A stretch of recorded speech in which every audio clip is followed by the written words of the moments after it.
After debatable predictions, let's discuss some hard facts. Like the energy crisis in Europe, it's getting worse by the day. Electricity bills are soaring, gas reserves are depleting, and winter is coming. As the mercury dips, gas and oil consumption is going to pick up. But Europe does not have enough supplies. So what is it doing to avert this crisis from snowballing? Cost cutting. Almost every European nation has set new power-saving targets, new limits on energy consumption. Take the case of Greece. It has told the public sector to turn off lights or face consequences. What sort of consequences? The withdrawal of government funding to energy firms. Listen to this. Reduce the air conditioning. Maintain the heaters. Remember to turn off the lights so we are not wasting energy. The lights on government buildings do not still be on at midnight. We are asking basic things.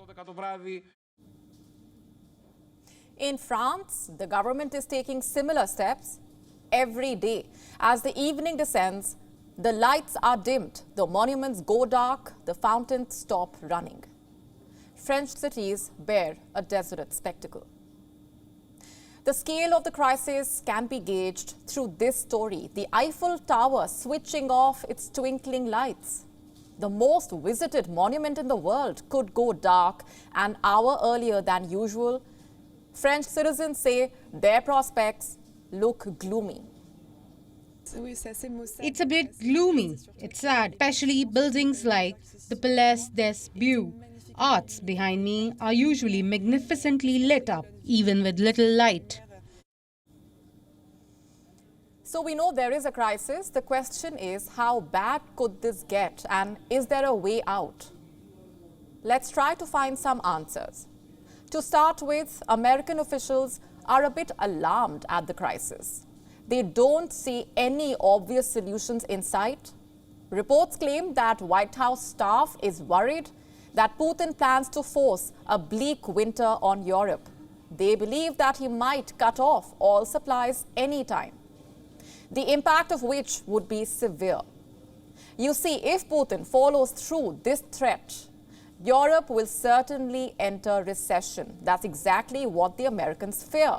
Reports in American media have gone as far as to say that Europe could be heading back to the Middle Ages, to using firewood for heating, to waiting weeks for supplies, and traveling miles for fuel. And what's worse, this will not be a short-term crisis. Analysts are expecting a deeper, prolonged crisis and an even more persistently elevated inflation. The figures tell you the story. According to a recent survey, economies in the Eurozone, which is a monetary union of 19 EU nations, will witness a 1.7% contraction in real GDP, 1.7%. And some European nations will be worse off than the others. Let me show you some more numbers. According to the same survey, the GDP growth rate in Germany will be down by minus 2.3%. In France, it will be down by minus 2.1%, and in Spain, minus 1.6%.